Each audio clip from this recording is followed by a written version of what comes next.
Դուք գիտեք, որ ձեր գլխի ուղիղ կենտրոնում թաքնված է մի օրգան,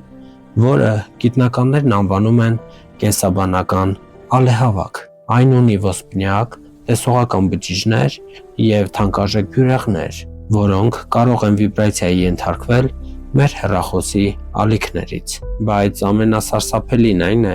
որ այս փոքրիկ գեղձը կարող է լինել իրական դարպաս դեպի այլ աշխարհներ, որը բացվում է միայն մեկ անգամ՝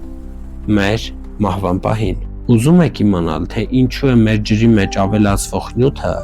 բառացիորեն քարացնում այդ ալեհավաքը։ Սա էպիֆիզն է, ընդամենը ոլորի հատիկի չափ մի օրգան։ Միլիոնավոր տարիներ առաջ մեր նախնիների մոտ այն իրական աչք էր, որը գտնվում էր գլխի վերնամասում։ Ժամանակի ընթացքում այն մտել է ուղեղի խորքը, բայց չի կորցրել իր ուժը։ Դրա ներսում կան մանրագույն բյուրեղներ։ Երբ մենք մտածում ենք կամ ենթարկվում ենք էլեկտրամագնիսական դաշտերի, այդ բյուրեղները սկսում են արտադրել էլեկտրականություն։ Սա բացատրում է, թե ինչու են շատերը կարծում, որ սա մեր 6-րդ զգայարանն է կամ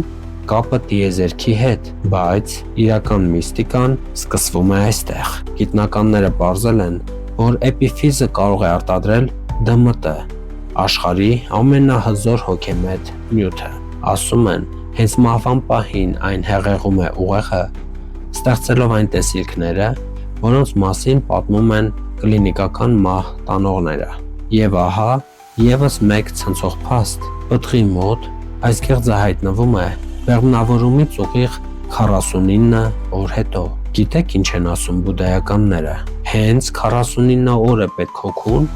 նոր մարմնի մեջ մտնելու համար։ Ցավոք, այսօր մեր երրորդ աչքը վտանգի տակ է։ Ֆտորը, որը կա մեր ջրի եւ ատամի մածուկի մեջ, կուտակվում է հենց այստեղ։ Այն բառացիորեն քարացնում է գեղձը, վերածելով այն կրաքարի։ Մենք կորցնում ենք մեր քունը, մեր երազները եւ հնարավոր է